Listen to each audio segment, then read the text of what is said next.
यह पर्व तिथि है। इसमें स्नान, दान, जप, होम और पितरों के लिए भोजन, वस्त्र आदि देना उत्तम रहता है। ज्येष्ठ प्रतिमावस्या को वट सावित्री का व्रत पूरे भारत में किया जाता है। शास्त्रों के हिसाब से ज्येष्ठ बदी तेरस को प्रातःकाल स्नान करके संकल्प करे और 3 दिन उपवास रखे। यदि शक्ति न होते तेरस को रात को भोजन कर ले। 14 को जो बिना मांगे मिल जाए उसी से में भोजन करे। माशा को उपवास करे, स्नान दान करके वट वृक्ष के पास जाकर बांस की डलिया में नाजा भरकर 2 वस्त्रों से ढक दे। दूसरी डलिया में सोने की बर्मा और सावित्री जी तथा स्तमान सावित्री की सोने की मूर्ति रखे। रोली चावल आदि से पूजा करे। बट को सूत बैठ कर पूजा करे और फेरी देवे। फिर सावित्री जी को हृदय देवे और बट को हाथ जोड़कर घर आ जावे। यह सभी स्त्रियों के लिए श्रेष्ठ व्रत है। कन्याओं को अच्छा वर देने वाला है। स्वामियों को सौभाग्य, पुत्र धन संपत्ति व पति परे देने वाला है।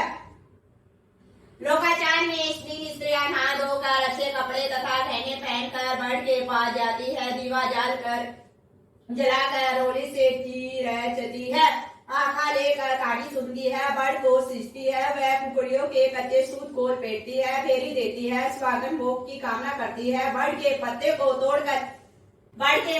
तोड़कर उसके छोटे छोटे टुकड़े करके मोड़ कर चकोर बनाती है। मोली पेट कर उसके गहने को बांधती है। रात को भिगावा हुआ बिंदिया, बाजरा, मोट, बाजरा, चने आदि बड़ पर चढ़ाती है। घर आकर मायना निकाल कर सास, नंद या जेठानी के पैरों में को पड़ती है और भोजन कर पैरों में पड़ती है और उन्हें देती है और भोजन कर व्रत खोलती है। वट सावित्री पूजन बड़ शायद जेठ कृष्ण पक्ष मास को यह व्रत बनाया जाता है। जिस त्यौहार सावित्री की यमराज सहित पूजा की जाती है तब पश्चात फल का भक्षण करना चाहिए। यह व्रत रहने वाली स्त्रियों का सुहाग जल होता है। सावित्री ने इसी व्रत के प्रभाव से अपने मृतक पति स्तवान को धर्मराज से जीवित लिया था। सुवर्ण या मिट्टी के सावित्री, स्तवान और वैसे परसवार यमराज की प्रतिमा बनाकर धूप, दीप, चंदन, रोली, केसर से पूजन करना चाहिए तथा सावित्री स्तवान की कथा सुननी चाहिए। कथा मगध देश के राजा अश्वति के यहाँ पुत्री रूप में स्वरूप गुण संपन्न सावित्री का जन्म हुआ। राजकन्या ने दूतसेन के पुत्र सत्यवान की कीर्ति सुनकर उन्हें पति रूप में वरण कर लिया। इधर यह बात जब ऋषि राज नारद को ज्ञात हुई तो वे अश्वपति से जाकर कहने लगे, आपकी कन्या ने वर खोजने में निसंदेह भारी भूल की है। सत्यवान गुणवान तथा धर्मात्मा भी है, परंतु वह अल्पायु है और 1 वर्ष के बाद ही उसकी मृत्यु हो जाएगी। नारद जी की यह बात सुनकर अश्वपति राजा का चेहरा विवरण हो गया। वर्षा न हुई देव ऋषि वाणी। ऐसा विचार करके उन्होंने अपनी पुत्री को समझाया कि ऐसे अल्प आयु व्यक्ति के साथ विवाह करना उचित नहीं, इसलिए कोई अन्य वर चुन लो। इस पर सावित्री बोली, पिताजी आर्य कन्याएं अपना वर एक ही बार चुनती है। राजा एक ही बार आज्ञा देता है। पंडित एक ही बार प्रतिज्ञा करते हैं और कन्यादान भी एक ही बार होता है। अब चाहे मैं जो भी हो, मैं सत्यवान को ही वर के रूप में स्वीकार करूंगी।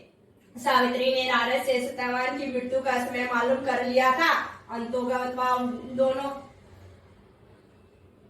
उन दोनों का पानी ग्रहण संस्कार में बांधा गया। वह ससुराल पूछते ही सास ससुर की सेवा में रत रहने लगी।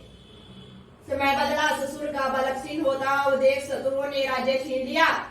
नारद का वचन सावित्री को दिन प्रतिदिन अधीर करता रहा। उसने जब जाना कि पति की मृत्यु का नजदीक आ गया है, वह 3 दिन पूरा से उपवास शुरू कर दिया। नारद द्वारा कथित निश्चित तिथि पर पितरों का पूजन किया। नित्य की भांति उस दिन विश्वमान अपने समय पर लकड़ी काटने के लिए जब चला तो सावित्री भी सास ससुर की आज्ञा से चलने को तैयार हो गई। सत्यवान माउंट में पहुंचकर लकड़ी काटने के लिए वृक्ष पर चढ़ गया। वृक्ष पर चढ़ते सत्यवान के सिर में असहनीय दर्द होने लगा। वह व्याकुल हो गया और वृक्ष के ऊपर से नीचे उतर आया। सावित्री अपना भविष्य समझ गई और अपने जंगे पर सत्यवान को लेटा लिया। उसी समय दक्षिण दिशा से अत्यंत प्रभावशाली महिषारूढ़ अनाज को आते देखा। धर्मराज सत्यवान के जीव को जब लेकर चल दिए तो सावित्री उनके पीछे चल दी। पहले तो यमराज ने उसे देवी विधान सुनाया, परंतु उसकी निष्ठा पर मांगने को कहा।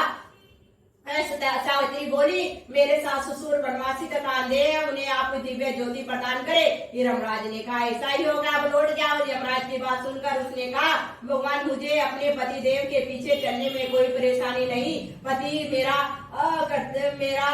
पति का अनुगम्य करना मेरा कर्तव्य है। सुनकर उन्होंने फिर वर मांगने को कहा। सावित्री बोले, हमारे सास ससुर का राज्य छीन गया है, उसे वे पुण्य प्राप्त कर ले और धर्मपरायण हो।